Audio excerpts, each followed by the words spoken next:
Hello everyone, সবাই কেমন আছো? আশা করছি সবাই খুব ভালো আছো আর আমিও মোটামুটি ভালোই আছি। আজকে ভিডিওটা শুরু করলাম একটা সুন্দর বিকেল দিয়ে। এখন ঘড়িতে বাজছে প্রায় 4:30টার মতো বিকেল। আর এই বিকেল টাইমটাতে কিন্তু বাড়িতে কেউই থাকে না, মা চলে যায় দোকানে আর বাবা মাঠের কাজে চলে যায়। আর আমার বর তো ডিউটি থেকে আসে না, ও আস্তে আস্তে প্রায় 5:30টার মতো বেজে যায়। দেখো আজকে বিকেলের কাজকর্মগুলো তোমাদের সাথে শেয়ার করব। আমাদের বিকেলে কিন্তু সেরকম খুব একটা কাজের চাপ থাকে না, তারপরেও যেহেতু আমি ব্লগ ভিডিও ছাড়ি, মানে আমার বাড়ির কাজকর্মগুলো তোমাদের সাথে শেয়ার করি, তাই ভাবলাম যেটুকুনি করি সেইটুকুনি তোমাদের সাথে শেয়ার করা যাক। ফার্স্টেই কিন্তু আমি ঘরটাকে খুব সুন্দর করে ঝাড় দিয়ে নিয়েছি আর তারপরে চলে এলাম উঠোনের দিকে। আর এই বিকেল টাইমটাতে আমাদের উঠোনে কিন্তু সেরকম একটা নোংরা থাকে না, তারপরেও কিন্তু বাড়িতে যেহেতু বিকেল টাইমটাতে যে কেউ আসতে পারে, সেই জন্য কিন্তু আমি চেষ্টা করি বিকেল টাইমটাতে ঘর দুয়ার একটু পরিষ্কার করে রাখা। নোংরার মধ্যে এই কাঁঠাল গাছতলাটা একটুখানি নোংরা হয়ে থাকে, সারাদিনে যে পাতাগুলো পড়ে সেগুলোকে একটু ঝাড় দিয়ে পরিষ্কার করে। দেখো আমার কিন্তু উঠোন ঝাড় দেওয়া একদম কমপ্লিট হয়ে গেছে। আর হ্যাঁ, আমার না আমাদের এই গ্রামটা বিকেল টাইমটায় এত সুন্দর লাগে কি বলবো। এখন তো সমস্ত গাছেই ফসল হয়ে গেছে, আর এই কিছুদিন আগেও গাছগুলোতে পুরো সর্ষে ফুলে হলুদ হয়েছিল,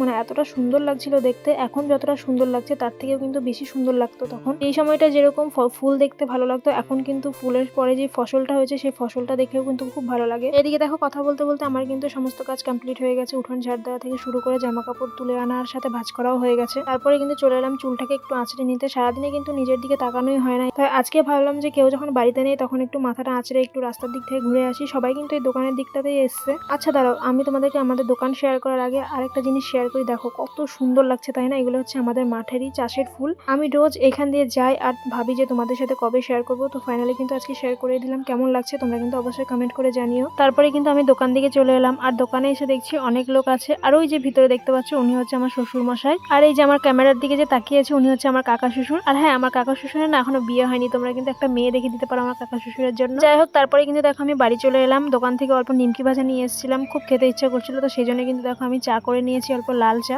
আমার না লিকার চায়ের থেকে দুধ চাটা একটু বেশি ভালো লাগে, কিন্তু আমি এখন দুধ চা একদমই খেতে পারি না, গ্যাস হয়ে যায় পেটে, তো সেই জন্য কিন্তু আমি লাল চা করে নিয়ে এসেছি। সারাদিন তো মোবাইলই দেখি, তো এই সন্ধ্যের টাইমটাই একটুখানি চা করে নিয়ে আসি, আর সাথে কিন্তু একটু বসে বসে টিভিও দেখা হয়ে যায়। তারপর কিন্তু আমি আর কোনো ভিডিও করতে পারিনি। রাতে রান্না বান্না করে সব খাওয়া দাওয়া করা কমপ্লিট হয়ে গেছে। এখন কিন্তু আমি চলে এসেছি ঘুমানোর আগে কিন্তু আমার একটা কাজ আছে। দেখো এখানে কিন্তু আমি মুগের যে কলাইগুলো থাকে না, সেগুলোকে আমি জল দিয়ে ভিজিয়ে রাখছি। এগুলোকে আবার কালকে সকালে ঘুম থেকে উঠে গামছা দিয়ে বেঁধে রাখতে হবে, তারপরে কিন্তু এর মধ্যে কল আসবে।